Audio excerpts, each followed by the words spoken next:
يا أيها الذين آمنوا قوا أنفسكم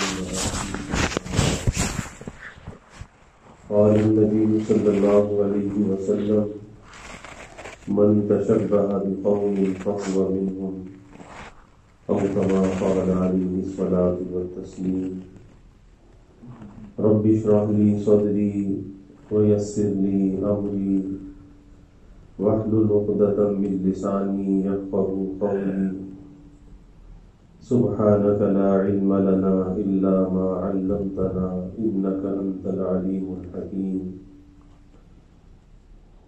إن الله وملائكته يصلون على النبي يا أيها الذين آمنوا صلوا عليه وسلموا تسليما اللهم صل على محمد عبدك ورسوله وصل على المؤمنين والمؤمنات والمسلمين والمسلمات صدق الله العظيم وصدق رسوله النبي الكريم ونحن على ذلك لمن الشاهدين والشاكرين والحمد لله رب العالمين۔ اللہ رب العزت کا بے حد شکر اور احسان ہے۔ اللہ تعالیٰ نے جمعے کی ان بابرکت ساعات میں ہمیں اپنے گھر میں مل بیٹھنے کا یہ موقع عطا فرمایا۔ اللہ تعالیٰ ہم سب کی اس حاضری کو قبول فرمائے اور اسے اللہ کی رضا کا ذریعہ بنائے، اور اس گھر سے، اس در سے اللہ ہمیشہ ہم سب کو وابستگی نصیب فرمائے۔ انسان اس دنیا کے اندر جو زندگی گزار رہا ہے، اس کی زندگی کے اندر دو چیزیں بڑی اہم ہوتی ہیں۔ ایک چیز تو یہ ہے کہ وہ محبت کس سے کرتا ہے، اور دوسری چیز یہ ہے کہ وہ کس کے طریقے پر چلتا ہے۔ اور ان دونوں چیزوں کے اندر سب سے اہم چیز جو ہے وہ محبت ہے۔ اگر انسان کے اندر محبت کا جو مادہ ہے، اس مادے کو اگر صحیح مصرف میں لے آئے، صحیح استعمال میں لے آئے، تو پھر اس کی زندگی کے جو طور طریقے ہیں وہ صحیح ہو جاتے ہیں۔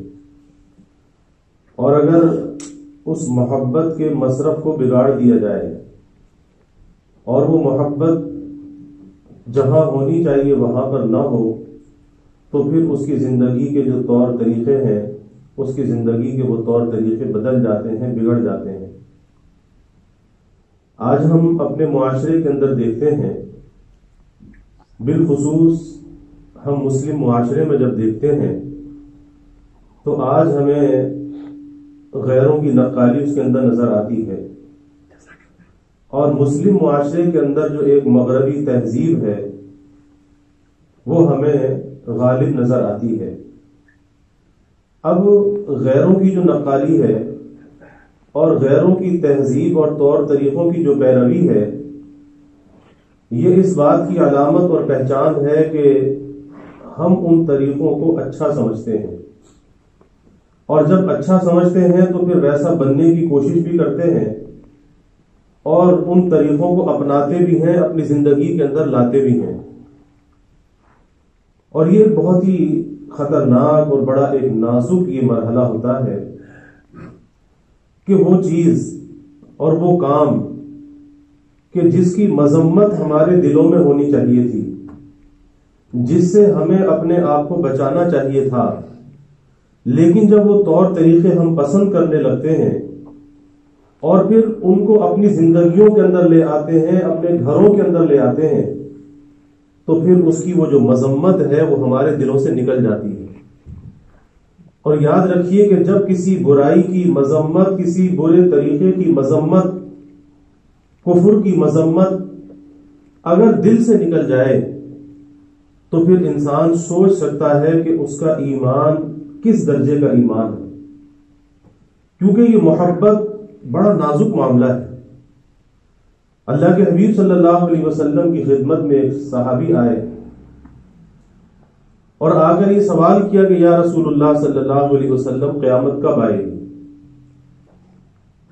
آپ نے پوچھا کہ قیامت کے بارے میں سوال تو کر رہا ہے، یہ تو بتا کہ قیامت کے لیے تو نے تیاری کیا کی ہے؟ اس شخص نے جواب دیا کہ یا رسول اللہ صلی اللہ علیہ وسلم میرے پاس کوئی بہت زیادہ اعمال کا ذخیرہ تو نہیں ہے، لیکن ایک بات ہے کہ مجھے اللہ اور اس کے رسول سے محبت ہے، اللہ اور اس کے رسول سے محبت ہے۔ اللہ یہ سچی محبت ہمیں بھی عطا فرما دے، کیونکہ اس محبت میں کامیابی ہے اور اس محبت میں نجات ہے۔ اللہ کے حبیب صلی اللہ علیہ وسلم نے فرمایا المرء مع من احب، کہ جو جس کے ساتھ محبت رکھے گا وہ اسی کے ساتھ ہوگا۔ اب ہمیں یہ دیکھنا چاہیے کہ ہم نے محبت کے مصرف کو بگاڑا ہے یا ہم نے محبت کے مصرف کا صحیح استعمال کیا ہے۔ آج دیکھنے میں یہ آتا ہے کہ یہ تو دنیا ہے، اور اس دنیا کی جو رنگ رلیاں ہیں، اس دنیا کی جو چمک دمک ہے وہ بڑھتی چلی جا رہی ہے، اور نئے نئے ناموں کے ساتھ آزادی اور ذہنی آوارگی بڑھتی چلی جا رہی ہے، اور ظاہر دنیا کو اپنے انجام تک بھی پہنچنا ہے، اس دنیا کو فنا بھی ہونا ہے، تو یہ دنیا تو اپنے انجام کی طرف بڑھ رہی ہے، لیکن ایک ایمان والے بندے کو قطع نظر اس سے کہ یہ دنیا اپنے انجام کی طرف بڑھ رہی ہے، اسے تو اپنے انجام کی فکر ہونی چاہیے کہ میرا انجام کیا ہوگا اور میری کامیابی کس چیز کے اندر ہے۔ آج دیکھا یہ جاتا ہے کہ اس مغربی تہذیب کے اندر جو طور طریقے رائج ہیں، آج ہمارے مسلمان بھائی بھی وہی کام کرنے لگتے ہیں۔ جیسے آج یہ 14 فروری ہے، آج یہ ویلنٹائن ڈے جو منایا جا رہا ہے، تو آج کتنے ہمارے بھائی مسلمان ہیں کہ جو اپنے اسٹیٹس پر اس کا لوگو لگا کر رکھتے ہیں اور اس قسم کے میسج کو وہ شیئر کرتے ہیں، ایک دوسرے کو بھیجتے ہیں، اس کی مبارک باتیں وہ پیش کرتے ہیں۔ آپ اندازہ لگائیے کہ پھر ایسے شخص کا ایمان کس درجے کا ایمان ہوگا کہ جو چیز بے حیائی کو پھیلانے والی ہو اور جو چیز حیا کو مٹانے والی ہو، تو آج ہمارا ایمان کس درجے کا ہو گیا اور وہ کتنی کمزوری اس کے اندر آ چکی کہ آج ہم ایسی چیزوں کو پسند کر رہے ہیں۔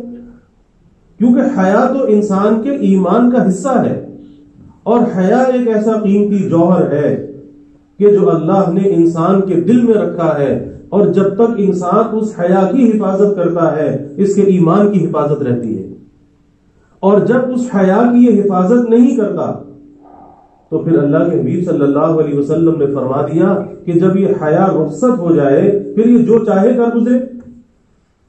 تو آج وہ دن جو کہ بے حیائی کے نام سے منایا جاتا ہے، عورت کی آزادی کے نام سے منایا جاتا ہے، اور حقیقت یہ ہے کہ جس میں عورت کو رسوا کیا جاتا ہے، اس کی عظمت کو اور تقدس کو جس کے اندر پامال کیا جاتا ہے، کیونکہ سب سے زیادہ تقدس اگر عورت کو دیا ہے اور عورت کی حفاظت کی ہے وہ تو اسلام نے کی ہے۔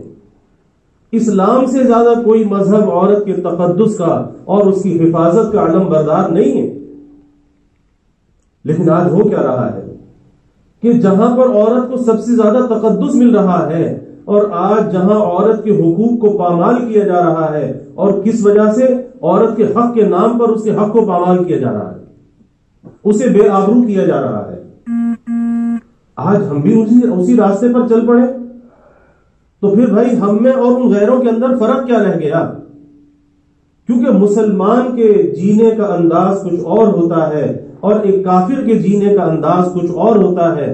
دونوں رہتے اسی دنیا کے اندر ہیں کہ جنگل میں شیر بھی رہتا ہے اور جنگل میں بکری بھی رہتی ہے، لیکن شیر اپنی غذا کھاتا ہے اور بکری اپنی غذا کھاتی ہے۔ تو ہمارے پاس تو جینے کا انداز ہے، زندگی گزارنے کے طور طریقے ہمارے پاس موجود ہیں۔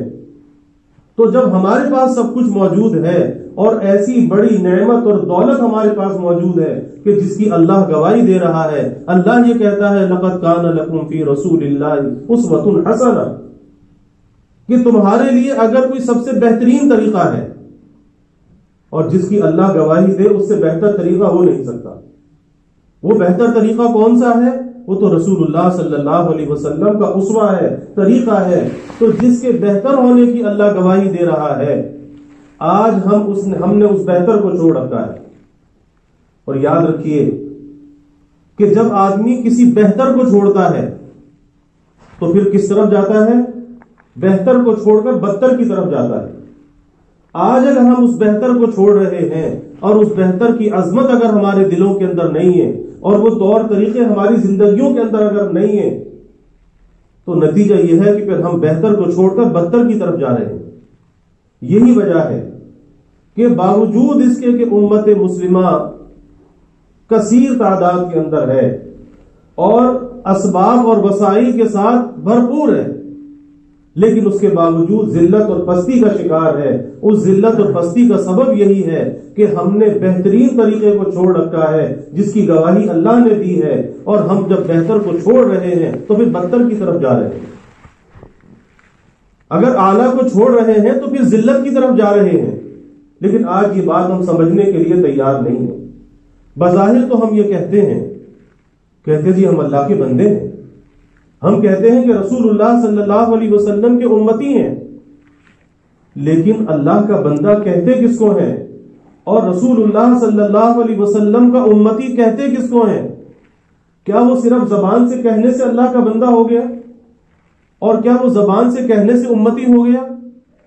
ارے بھائی، اس کی زندگی کے اندر اللہ کے بندہ ہونے کی کوئی جھلک بھی تو نظر آنی چاہیے، کوئی پہچان بھی تو ہونی چاہیے، اور امتی ہونے کی کوئی پہچان اور جھلک اس کی زندگی کے اندر نظر تو آنی چاہیے۔ آج وہ جھلک اور پہچان ہمیں نظر نہیں آ رہی، پھر ہم دعویٰ بھی کرتے ہیں کہ ہم امتی ہیں رسول اللہ صلی اللہ علیہ وسلم کے۔ تو بھائی ہمیں سوچنا چاہیے کہ آج ہم کس راستے پر جا رہے ہیں۔ کتنی اللہ تعالیٰ کی نعمتیں ہیں، اور اللہ کی ایک ایک نعمت ایسی ہے کہ انسان اللہ کی کسی ایک نعمت کا بھی شکر گزار نہیں ہو سکتا۔ کتنی اللہ کی نعمتیں ہیں، اور ہر نعمت ہم سے پکار کر یہ کہتی ہے کہ جس ذات نے تمہیں پیدا کیا، جس ذات نے تمہیں کھانے کو دیا، پہننے کو دیا، رہنے کو مکان دیے، استعمال کو سواریاں دی، اچھا رزق دیا، اچھی عزت دی، اولاد دی، صحت دی، مال دیا، دنیا کی آسائشیں دی، تو کیا زندگی اس رب کی مرضی کے خلاف گزارنی چاہیے؟ ہر نعمت ہم سے شکر کا تقاضا کرتی ہے، اور وہ شکر کیا ہے؟ آج زبان سے تو شکر کر لیتے ہیں کہ یا اللہ تیرا شکر ہے، لیکن اس شکر کی جو حقیقت ہے وہ دل کے اندر موجود نہیں ہوتی۔ اور اس شکر کی حقیقت کیا ہے؟ اس شکر کی حقیقت یہ ہے کہ جس ذات نے جو نعمت دی ہے اس نعمت کو اس کی مرضی کے اندر استعمال کیا جائے، اس کی مرضی کے خلاف استعمال نہ کیا جائے۔ اگر زبان اس نے دی ہے تو بہت بڑی نعمت ہے، لیکن یہ کہاں استعمال ہونی چاہیے، کہاں استعمال نہیں ہونی چاہیے؟ جہاں پہ اس رب کا حکم ہو استعمال ہو جائے، اور جہاں پر اس کا حکم نہ ہو وہاں پر یہ استعمال نہ ہو۔ یہ آنکھ کتنی بڑی نعمت ہے، جہاں پر اس رب کا حکم ہو وہاں پر یہ اٹھ جائے، اور جہاں پر اس کا حکم ہو یہ جھک جائے۔ اس آنکھ کا یہ شکر ہے، اس زبان کا یہ شکر ہے۔ مال کہاں سے کمایا جائے، مال کو کہاں پہ خرچ کیا جائے؟ جہاں اس رب کا حکم ہو وہاں سے کمایا جائے، اور جہاں اس رب کا حکم ہو وہاں پہ خرچ کیا جائے۔ اور بھائی ہماری پوری کی پوری زندگی جو ہے وہ شریعت کی حدود کے اندر ہے، قیود کے اندر۔ ہم زندگی گزارنے کے معاملے کے اندر آزاد نہیں ہیں۔ کافر تو اس دنیا کے اندر آزاد ہے، کیونکہ یہ کافر کی جنت ہے، لیکن اللہ کے حبیب صلی اللہ علیہ وسلم نے فرمایا کہ یہ دنیا مومن کا قید خانہ ہے۔ تو یہاں پر یہ جو آزادی کا تصور ہے، اس آزادی کے تصور کو اپنے ذہنوں سے نکالنا چاہیے کہ اس دنیا کے اندر ہم آزاد نہیں ہیں، اس دنیا کے اندر تو ہم غلام ہیں۔ کس کے غلام ہیں؟ ہم اللہ کے غلام ہیں، اللہ کے حبیب صلی اللہ علیہ وسلم کے غلام ہیں۔ اور جب اس غلامی کا اقرار ہم اپنی زبان سے بھی کرتے ہیں کہ ہم اللہ کے بندے ہیں، رسول اللہ صلی اللہ علیہ وسلم کے امتی ہیں، تو بھائی ہمیں ہمارے عمل اور کردار سے بھی اس غلامی کی کچھ جھلک نظر آنی چاہیے، اور وہ جھلک جبھی نظر آئے گی کہ جب ہم غیروں کے طریقوں کو چھوڑیں گے۔ اور آج کیفیت یہ ہے کہ ہم نے زندگی کو کوئی انٹرٹین کا ذریعہ سمجھ رکھا ہے، کوئی وقت گزارنے کا ذریعہ سمجھ رکھا ہے، اور ذہنوں کے اندر ایک دھوکہ ہے کہ زندگی ہماری ہے، جیسے چاہے ہم زندگی گزاریں، وہ کون ہم سے پوچھنے والا ہے؟ تو یاد رکھیے کہ اس تصور کے ساتھ زندگی تو گزر جائے گی، گزر رہی ہے، اسے کوئی روک تو سکتا نہیں، گزر تو جائے گی، لیکن آگے انجام کو بھی سوچنا چاہیے کہ آگے انجام کیا ہوگا۔ اگر اپنی منچاہی زندگی گزار کر گیا اور اللہ اور اس کے رسول کے حکموں کو پامال کر کے گیا اور غیروں کے طریقوں پر چل کر گیا، غیروں کی نقالی کو اختیار کر کے گیا، تو پھر سوچ لے کہ اس حشر کے میدان میں جہاں پر انسان محتاج ہوگا رسول اللہ صلی اللہ علیہ وسلم کی شفاعت کا، تو سوچنا چاہیے کہ من چاہی زندگی گزار کر کیا مجھے رسول اللہ صلی اللہ علیہ وسلم کی شفاعت مل جائے گی؟ اور یاد رکھیے کہ بغیر آپ کی شفاعت کے وہاں پر بیڑا پار ہونے والا نہیں ہے، وہاں پہ نجات اور کامیابی ملنے والی نہیں،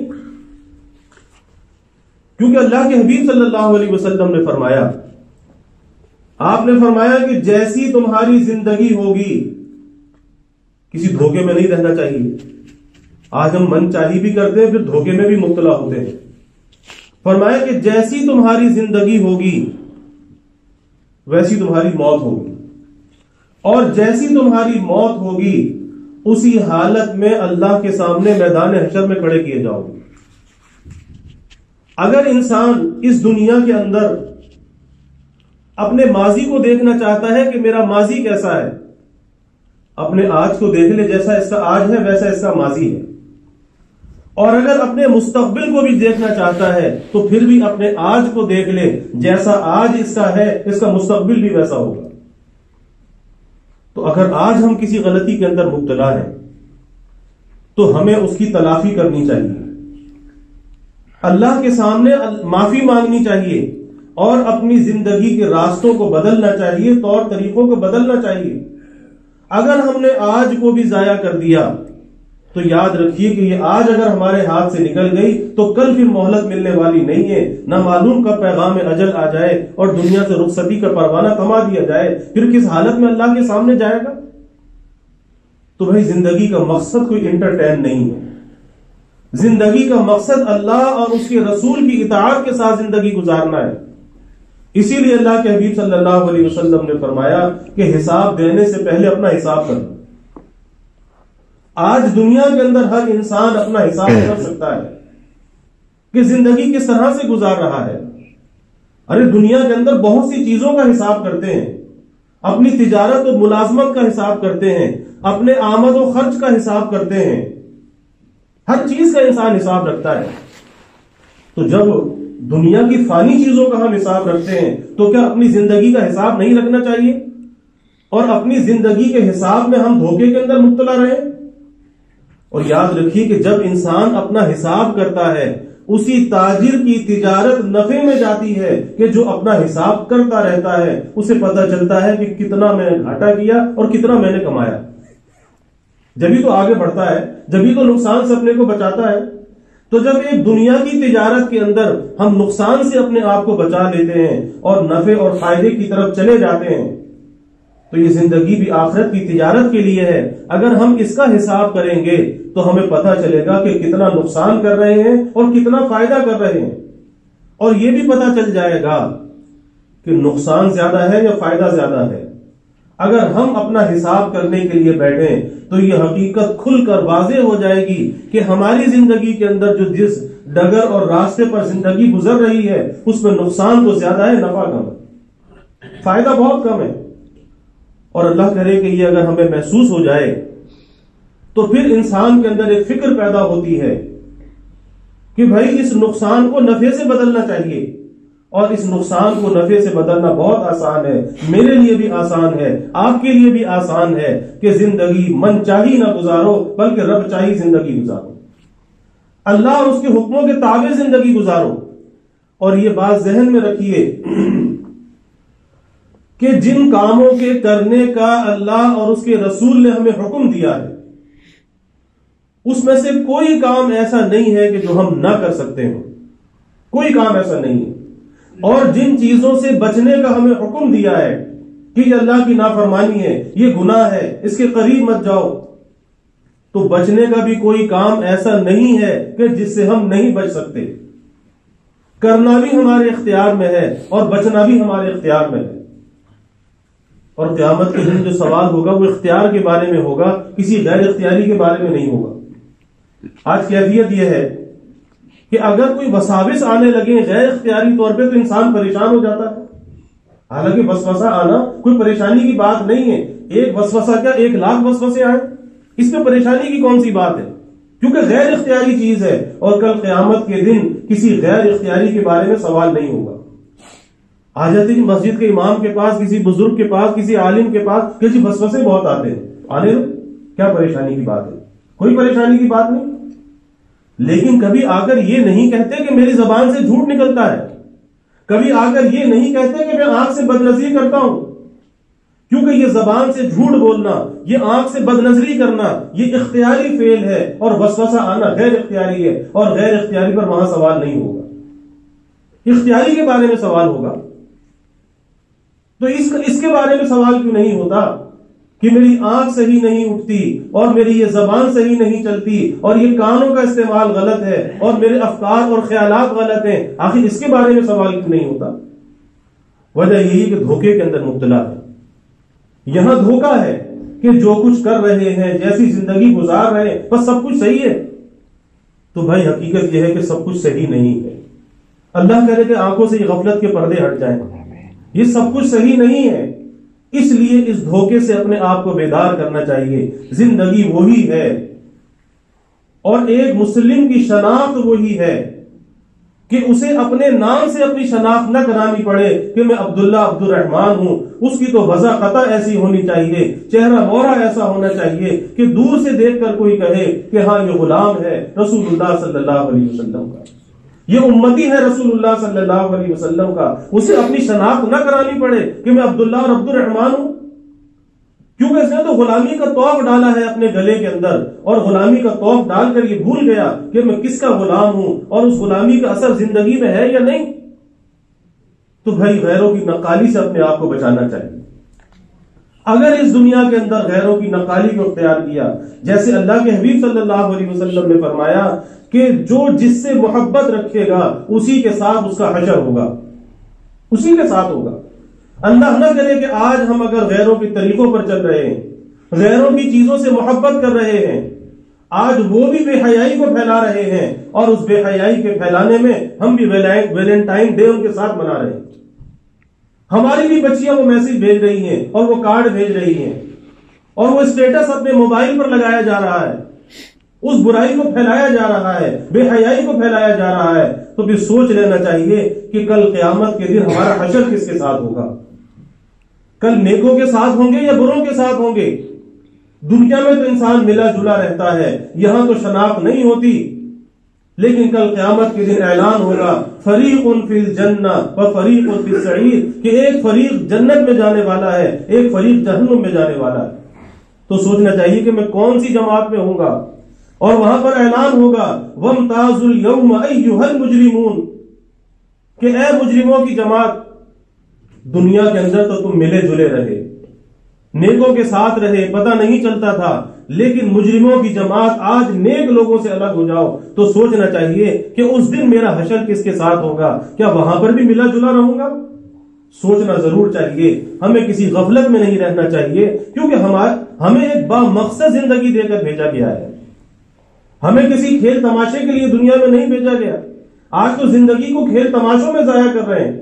یہی وجہ ہے کہ بڑے اپنے چھوٹوں کو دیکھتے ہیں ان بے حیائی کے کاموں کو کرتے ہوئے، ان برائیوں کو کرتے ہوئے، لیکن بڑوں کے ماتھے پر شکن بھی نہیں آتی. انہیں روکتے نہیں، ٹوکتے نہیں کہ بھائی کیا برائی کر رہے ہو، کس بے حیائی کو پھیلا رہے ہو. اسلام نے رشتوں کا احترام سکھلایا ہے، اسلام نے عورت کا احترام سکھلایا ہے کہ وہ ایک ماں کا درجہ کیا ہے، بہن کا درجہ کیا ہے، بیٹی کا درجہ کیا ہے، اور بیوی کا درجہ کیا ہے. اور غیروں کے یہاں یہ سب کچھ ختم ہو چکا ہے، اور وہ بھی یہی چاہتے ہیں کہ ان کے یہاں بھی یہ دولت باقی نہ رہے، ان کے یہاں بھی یہ سب کچھ ختم ہو جائے. تو کیا ہم سب کچھ برباد کرنا چاہتے ہیں؟ آخر کس راستے پر چل رہے ہیں؟ کہ ہمارے یہاں تو بہن کا، بیٹی کا، بیوی کا ایک ایک رشتے کا تقدس ہے، اور شریعت نے سب کی حفاظت کی ہے.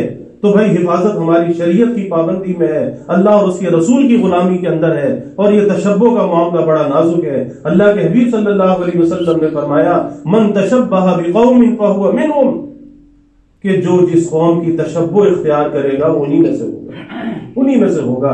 اللہ نہ کرے کہ کوئی ان کے طریقوں سے محبت رکھے، کوئی ان کی نقالی کو اختیار کرے. اور اگر ان کے طریقوں کی محبت اور نقالی زندگی کے اندر ہے تو آج ہمیں توبہ کر لینی چاہیے، آج اپنے راستے الگ کر لینے چاہیے، ورنہ کل کیا ہوگا پھر سوچ سکتا ہے کہ جو جس کی تشبہ اختیار کرے گا پھر وہ انہی کے ساتھ ہوگا. تو ہمیں اللہ سے دعا بھی کرنی چاہیے کہ اللہ ہمیں با حیا بنائے، حیا کی حفاظت کرنے والا بنائے اور حیا کا پیغام دینے والا بنائے، اور بے حیائی سے اللہ ہماری حفاظت فرمائے کہ یہ حیا ہمارے ایمان کا جوہر ہے. جب تک حیا اندر موجود ہے ایمان بھی اندر موجود ہے، اور جب حیا اندر سے چلی جاتی ہے تو ایمان بھی خطرے کے اندر آ جاتا ہے. تو اللہ ہمیں ایمان کی بھی قدردانی عطا فرمائے، با حیا بنائے، با کردار بنائے، با گفتار بنائے، اور زندگی کے مقصد کو اللہ پہچاننے کی توفیق عطا فرمائے، غفلتوں کو اللہ تعالیٰ دور فرمائے. وآخر دعوانا الحمدللہ.